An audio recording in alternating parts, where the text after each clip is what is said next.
Assalamualaikum warahmatullahi wabarakatuh. Hai, saya Muhammad Amir Hakim bin Muhammad Saimi.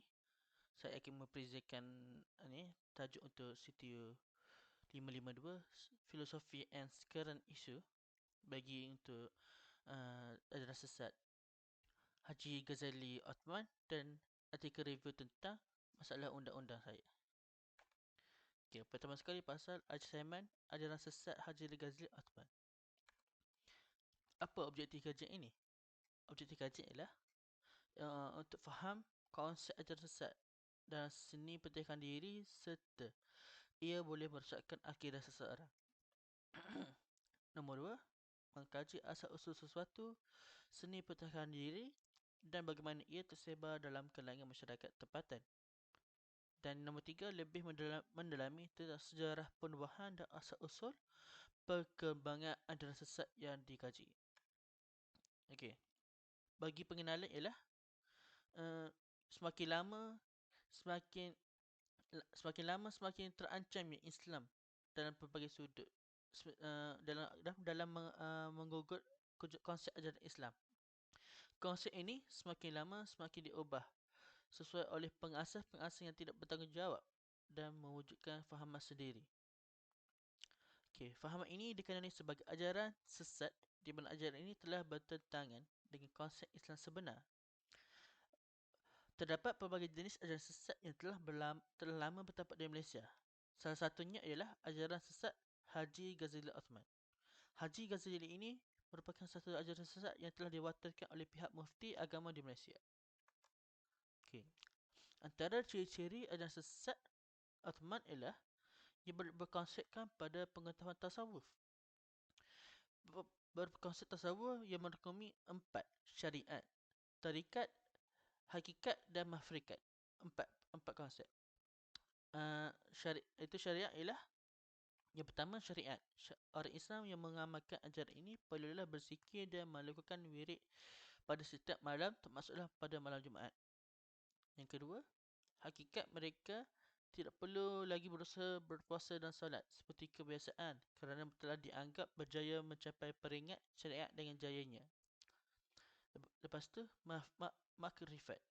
Mereka telah dianggap suci dan maksum dari segala dosa dan sekiranya mereka melakukan kesalahan, mereka anggap masih tiada dosa. Okey, selain itu, dua konsep ciri-ciri ini terbahagi ialah salah satunya ialah ajaran martabat 7.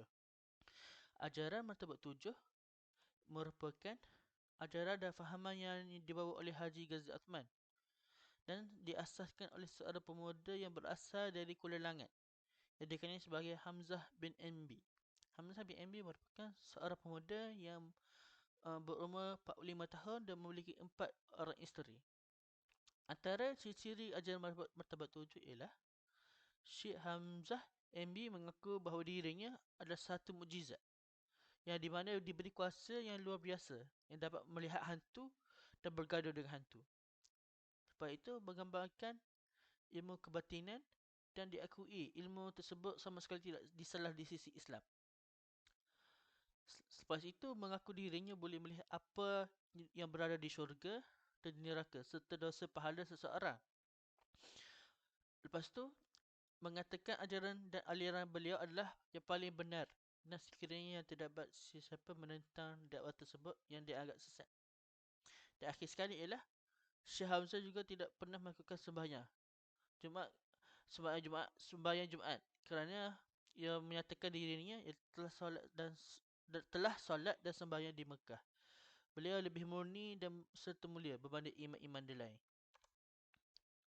Okey, konsep yang seterusnya yang terletak pada ajaran sesat Haji Ghazali ialah ajaran sesat ini ialah wahdatul wujud.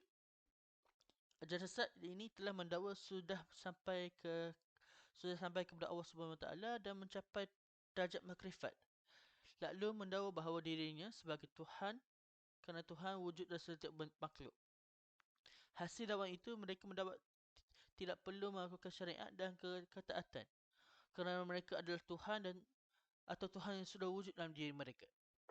Antara ciri-cirinya ialah tengah mengabarkan taubat hakikat yang perlu dilakukan yang hanya sekali seumur hidup. Selepas itu, beliau berpendapat bahawa Hajarul Aswad di Baitul merupakan kemaluan perempuan pada hakikatnya. Beliau juga berpendapat bahawa kemaluan lelaki pada hakikatnya adalah matahari. Mereka telah menyatakan bahawa Nabi Adam diturunkan ke bumi kerana bukan kerana hukuman atas kesalahan melalui perintah Allah SWT, tapi kerana Nabi Adam dinaikkan pangkat kepada sufi. Okey, bagi cara penyebaran bagi ajaran sesat ini ialah mereka persiapan rapi pelbagai sudut, termasuklah yang mengkaji latar belakang seseorang, tempat tinggal dan info tentang pengikut tersebut yang mahu disesatkan. Bila seseorang dengan secara rasminya menjadi pengikut aliran tersebut, dia telah perlulah mengangkat ikrar dan bersumpah agar tidak membuat kisah sebalik ajaran ini. Oleh itu, ikrar ni akan diangkat sumpah di hadapan ketua aliran sesat dan mendapatkan restu beliau sebelum diesahkan menjadi pengikut rasmi dan setia. Ketua ajaran ini akan sentiasa memberi penjelasan taklimat dan penerangan kepada pengikut mereka bagi meyakinkan pengikut ini bahawasanya ajaran dan aliran ini adalah tidak salah dan benar.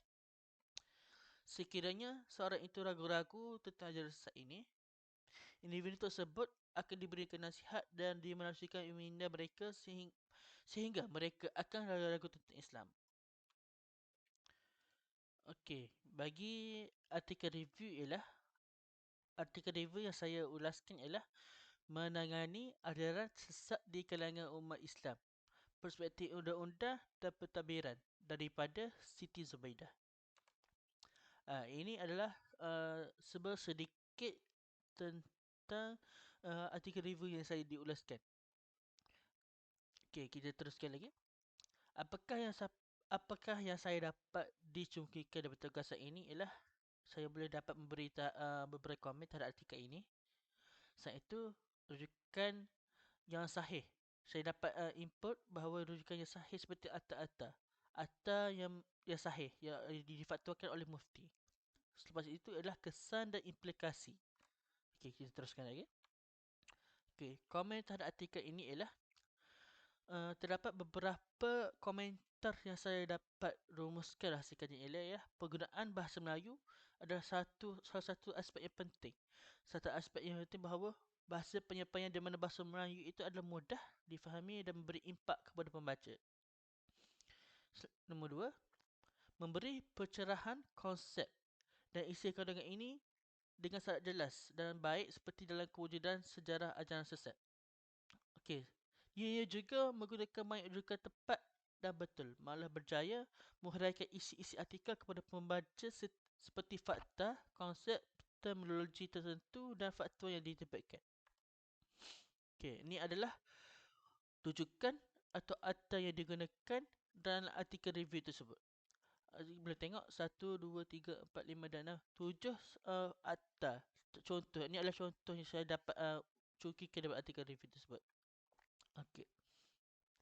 Kesan bagi saya ialah peningkatan kepercayaan dan kekokohan diri dalam memahami ajaran Islam yang benar. Penulis telah menghuraikan dan mengulaskan isu dan tajuk yang sangat penting dalam bermakna tentang ajaran Islam yang betul. Lalu dapat menghalalkan diri kita ini daripada tergelincir dalam ajarannya salah dan terpesong. Selepas itu, pandangan terhadap ilmu pengetahuan dan peningkatan dalam kemampuan dan kemahuan kandungan ajaran Islam merupakan salah satu sudut yang telah memberi impak pada diri saya dan pembaca. Selain itu, dari segi sudut rohani dan jasmani, diri dalam melakukan kebaikan perkara yang diridai Allah Subhanahu Wa Taala. Okay. Apa yang saya dapat kesimpulan saya, apa yang saya dapat disimpulkan adalah kriteria bid'ah harus disebarkan untuk dijadikan rujukan oleh ramai. Ini kerana tidak ramai orang tidak tahu bahawa tentang agama ini cenderung aktiviti ringkas, sederhana dan keagamaan yang sesuai dengan gaya hidup mereka. Okey, itu sahaja dari saya. Terima kasih.